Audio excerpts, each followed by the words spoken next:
Hi student. मेरा नाम चंद्रशेखर, जैसा कि आप जानते हैं, और मैं एक टीचर हूँ शॉर्ट हैंड का। इंग्लिश शॉर्ट हैंड सिखाता हूँ बच्चों को, और मेरा इंस्टीट्यूट दिल्ली में है, और करेक्ट स्टेप एजुकेशन, जैसे आप जानते हैं।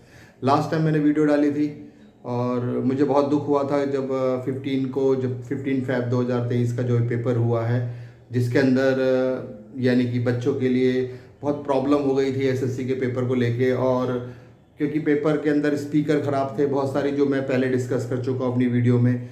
तो उसके बारे में जब मैंने बोला, उसके बाद फिर मैंने देखा कि गवर्नमेंट ने वाकई में इस बात को सीरियसली लिया है और सुना है। तो जब इस बात को सुना है उन्होंने, तो अब बहुत अच्छा हुआ। मुझे बहुत खुशी है कि वो सारे बच्चे एग्ज़ाम दे पाएंगे दोबारा से, और एग्ज़ाम रीशेड्यूल हुआ। और साथ में ये मैं चाहूँगा कि हाँ, 16 तारीख वालों को जिनका एग्ज़ाम था, मैं चाहता हूँ कि दोनों ही एग्ज़ाम मतलब होने चाहिए बराबर। परंतु 16 वालों का कहते हैं कि बच्चों का जैसा फीडबैक रहा है कि उनका एग्ज़ाम बहुत सही हुआ है। पर अभी मैं ये आपके सामने ये मैं इसलिए आना चाहता हूँ कि मैंने एसएससी के अंदर मैंने देखा कि इस बार का जो पैटर्न था, वो ना तो प्रोग्रेसिव से रिलेटेड था, ना कैलाश चंद्र से रिलेटेड था। तो ऐसा बहुत सारे बच्चों का दिमाग में चल रहा है कि यार इस बार इन्होंने एसएससी वालों ने क्या टॉपिक पे डिक्टेशन ली। ये ऐसा टॉपिक था जो उन्होंने पहली बार सुना। पर मैं सिर्फ ये कहना चाहता बच्चों को, क्योंकि आप घबराएं ना किसी चीज़ से, क्योंकि आप इस इंग्लिश के स्टेनोग्राफर हैं। जब आप इंग्लिश के स्टेनोग्राफर है तो होता क्या है, इंग्लिश के स्टेनोग्राफर के अकॉर्डिंग आपने सीखी है शॉर्ट हैंड इंग्लिश की।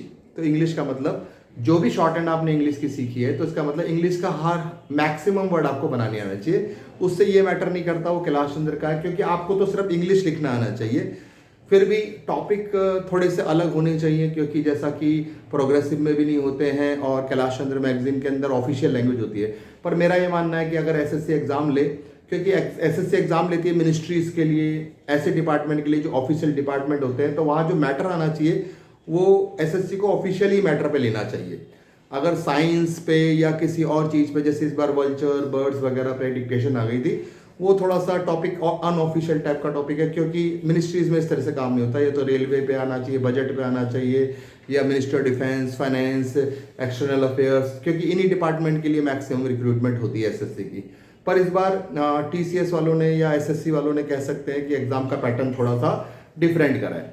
जब एग्जाम का पैटर्न डिफरेंट करा तो मैंने भी बहुत सोचा, और फिर मैंने डिसाइड करा कि मैं बच्चों के लिए अब एक ऐसी मैगजीन क्रिएट करूंगा, एक ऐसा कॉन्सेप्ट तैयार करूंगा जिसमें मैक्सिमम टॉपिक कवर हो, और वो और भी अच्छे से कई कई सब्जेक्ट के अंदर अपने आप को इंग्लिश में परफेक्ट बना सके। इंग्लिश स्टेनोग्राफी के अंदर उनको मैक्सिमम अलग अलग टॉपिक पे भी उनको लिखना आना चाहिए। तो मैंने थोड़ा सा इनिशिएटिव लेके इस बार मैं कोशिश कर रहा हूँ, और वो पता नहीं मैं अपनी कोशिश में कितना कामयाब होता हूँ। तो मैं अपनी खुद की एक मैगजीन लॉन्च कर रहा हूँ। वो लॉन्च ऐसे मतलब पब्लिश नहीं कर रहा हूँ, सिर्फ यूट्यूब पे आएगी वो मैगजीन। डिस्क्रिप्शन के अंदर उसके कंटेंट्स होंगे, और नया टॉपिक्स होंगे बिल्कुल, जो आज तक नहीं किसी ने कवर करे होंगे। It is a different kind of magazine जो मेरे चैनल पे आती रहेगी आपके लिए। और 80 वर्ड पर मिनट, 100 वर्ड पर मिनट, 90 वर्ड पर मिनट, सेम डिक्टेशन 3 वेरिएशन में मिलेगी। तो मैं अपने स्टूडेंट से कहूँगा कि बस आप उनकी प्रैक्टिस कीजिए, आपको और भी अच्छा इंप्रूवमेंट मिलेगा। पर इसका मतलब ये नहीं है कि आप कैलाश चंद्र छोड़ दें, प्रोग्रेसिव मैगजीन छोड़ दें, क्योंकि वो तो बेसिक है, वो पुरानी मैगजीन्स है, और उसमें भी बहुत सारा कंटेंट है जो आपके काम का है। पर उसके अंदर अब मैं कुछ थोड़ा सा और ऐड ऑन करने जा रहा हूँ। तो इसलिए फिर मैंने बहुत रिसर्च करने के बाद अभी मैं कुछ और डिक्टेशन तैयार करी हैं आप लोगों के लिए। और कमाल की बात है, डिक्टेशन सारी 1000 वर्ड्स की होंगी, ताकि आपका स्टेमिना लिखने का अच्छा बना रहे।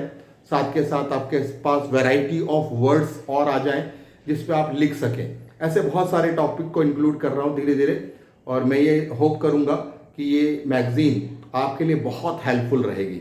और जहाँ तक मैंने देखा है, अभी तक मैं कम से कम 15 डिक्टेशन तैयार कर चुका हूँ, और उसको अलग अलग लोगों से डिक्टेट करा रहा हूँ, ताकि सिर्फ मेरी आवाज़ की आपको आदत ना पड़े, और डिफरेंट डिफरेंट लोग भी अगर आपसे कुछ बोलते हैं या आपको डिक्टेट करते हैं, तो आपको भी उनके साथ कंपेटेबिलिटी बननी चाहिए आपकी, ताकि आप अलग अलग आवाज़ को सुन के अपना कंसंट्रेशन ना खोएं। एसएससी के अंदर अलग से भी डिफरेंट कोई भी कुछ बोलता है तो आपको डिक्टेशन क्लियर सुनाई देगी, क्योंकि हमें क्या होता है कि हम एक टीचर के पास पढ़ते हैं तो क्या होता है, हम एक ही टीचर की डिक्टेशन सुनने की हमें इतनी आदत पड़ चुकी है, अचानक हम किसी और की आवाज़ सुनते हैं तो हमारे को थोड़ी घबराहट होती है, जिसकी वजह से क्या होता है कि हम नहीं कर पाते, कई बार हम हेजिटेट हो जाते हैं।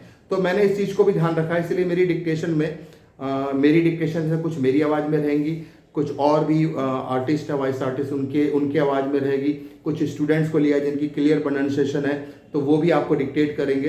तो मेरी यही होप है कि आपकी जो एक पॉइंट है, इस बार एसएससी ने एक नया क्रिएट करा है चैप्टर, वो है कि बिल्कुल डिफरेंट टॉपिक पे डिक्टेशन लेना। तो मैं भी कोशिश करूँगा कि आपके लिए कुछ ऐसा मटेरियल तैयार करूँ कि जो आपको बिल्कुल भी घबराहट ना हो और आप भी बिल्कुल अप टू डेट रहें अपने फील्ड के अंदर, स्टेनोग्राफी के अंदर, और अच्छे से अपना परफॉर्मेंस कर सके। जय हिंद।